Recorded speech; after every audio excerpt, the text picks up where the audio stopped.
এতিমখানার ঈদের আর মাত্র ২ দিন বাকি। শহরের এক কোণে ছোট্ট একটি এতিমখানা, আলোর ঘর। সেখানে প্রায় ২০ জন বাচ্চা থাকে।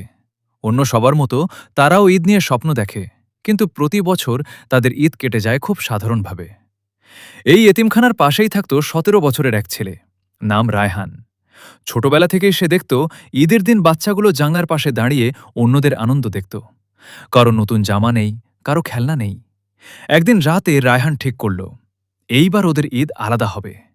কিন্তু তার নিজের কাছেও তেমন টাকা ছিল না।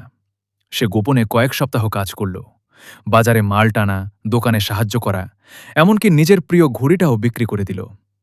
ঈদের আগের রাতে সে সব টাকা দিয়ে কিনে আনল নতুন জামা, সেমাই, খেলনা আর ছোট ছোট উপহার। রাত তখন প্রায় ১২টা, সবাই ঘুমিয়ে পড়েছে। রায়হান চুপচাপ এতিমখানার ভেতরে ঢুকে উপহারগুলো সাজাতে লাগল। প্রতিটা বাচ্চার বিছানার পাশে সে আলাদা প্যাকেট রেখে দিল। হঠাৎ পুরনো করিডোরের শেষ মাথা থেকে একটা শব্দ এলো। এতিমখানাটা অনেক পুরনো ছিল। রাতে এখানে নানা অদ্ভুত শব্দ শোনা যায়, এমন কথা সে আগেও শুনেছে। সে ধীরে ধীরে করিডোরের দিকে এগোল। দেখল এক ছোট ছেলে দেয়ালের পাশে দাঁড়িয়ে আছে।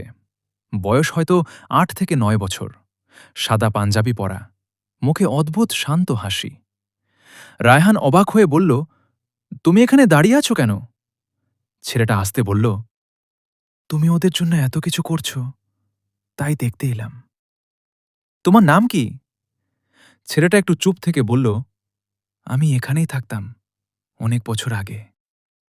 হঠাৎ করিডোরের বাতি কয়েকবার জ্বলে নিভে উঠল। রায়হান ভয় পেয়ে চারদিকে তাকাল।